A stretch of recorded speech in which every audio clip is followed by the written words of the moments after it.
एक बार नारद जी को यह अभिमान हो गया कि उनसे बढ़कर इस पृथ्वी पर कोई दूसरा भगवान विष्णु का भक्त नहीं है। उनका व्यवहार भी इस भावना से प्रेरित होकर कुछ बदलने लगा।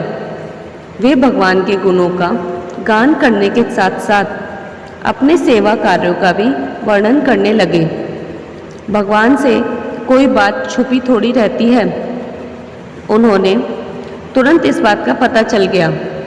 वे अपने भक्त का पतन भला कैसे देख सकते थे। इसलिए उन्होंने नारद को इस दृश्य प्रवृत्ति से बचाने का निर्णय किया। एक दिन नारद जी और भगवान विष्णु साथ साथ वन में जा रहे थे। अचानक विष्णु जी एक वृक्ष के नीचे थक कर बैठ गए और बोले, भाई नारद जी, हम तो थक गए हैं, प्यास भी लगी है, कहीं से पानी मिल जाए तो लाओ। हमसे तो प्यास के मारे चला नहीं जा रहा है, हमारा गला सूख रहा है। यह सुनकर नारद जी तुरंत सावधान हो गए। उनके होते हुए भगवान भला प्यासे रहे। वे बोले, भगवान अभी लाया, आप थोड़ी देर प्रतीक्षा करें। नारद जी एक और दौड़ लिए। उनके जाते ही भगवान मुस्कुराए और अपनी माया को नारद जी को सत्य के मार्ग पर लाने का आदेश दिया। माया शुरू हो गई। नारद जी थोड़ी ही दूर गए होंगे कि उन्हें एक गांव दिखाई पड़ा, जिसके बाहर कुएं पर कुछ युवा स्त्रियां पानी भर रही थीं। कुएं के पास जब वे पहुंचे तो एक कन्या को देखकर अपनी सुध बुध खो बैठे, बस उसे ही निहारने लगे। वे यह भूल गए कि भगवान के लिए पानी लेने आए थे। कन्या भी नारद जी की भावना समझ गई।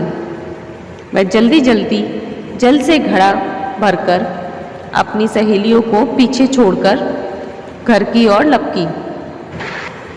नारद जी भी उसके पीछे हो लिए। कन्या तो घर के अंदर चली गई, लेकिन नारद जी ने द्वार पर खड़े होकर नारायण नारायण का अलग जगाया। गृह स्वामी नारायण का नाम सुनकर बाहर आया। उसने नारद जी को तुरंत पहचान लिया। अत्यंत विनम्रता और आदर के साथ वह नारद को घर के अंदर ले गया और उनके हाथ पैर धोकर स्वच्छ आसन पर बिठाया तथा उनकी सेवा सत्कार में कोई कमी न छोड़ी। उनके आगमन से अपने को धन्य बताते हुए गृह स्वामी ने अपने योग्य सेवा के लिए आग्रह किया।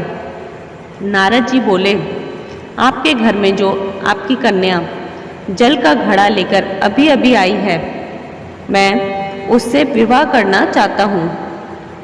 नारद जी की बात सुनकर गृह स्वामी एकदम चकित रह गया, लेकिन उसे प्रसन्नता भी हुई कि मेरी कन्या एक ऐसे महान योगी तथा संत के पास जाएगी।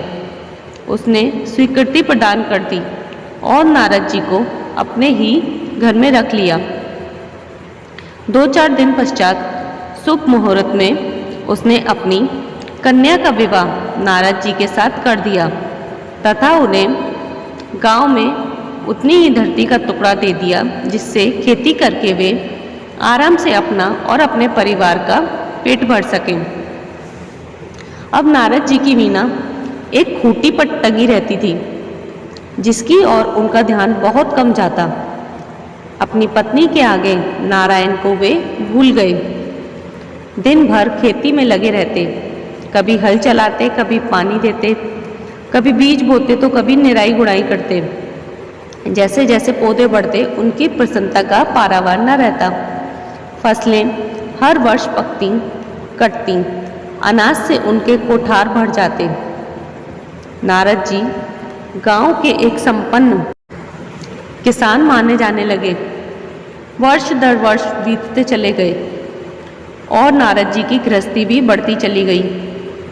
3-4 लड़के लड़कियां भी हो गए। अब नारद जी को एक क्षण की भी फुर्सत नहीं मिलती थी।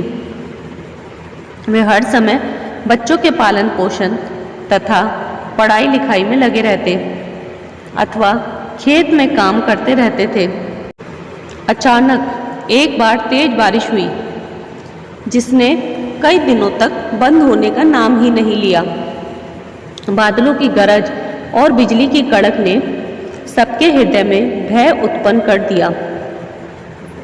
मूसलाधार वर्षा ने गांव के पास बहने वाली नदी में बाढ़ की स्थिति पैदा कर दी।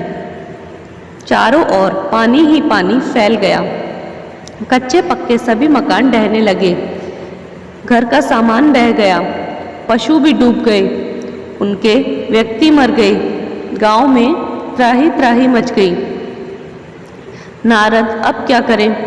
उन्होंने भी घर में जो थोड़ा कीमती सामान बचा था उसकी गठरी बांधी और अपनी पत्नी तथा बच्चों को लेकर जान बचाने के लिए पानी से होते हुए बाहर निकलने लगे। नारद जी बगल में गठरी थामे, एक हाथ में एक बच्चे को पकड़े और दूसरे हाथ से अपनी पत्नी को संभाले हुए थे। पत्नी भी एक बच्चे को गोद में और एक का हाथ पकड़े धीरे धीरे आगे बढ़ने लगी। पानी का बहाव अत्यंत तेज था तथा यह भी पता नहीं चलता था कि कहाँ गड्ढा है और कहाँ टीला।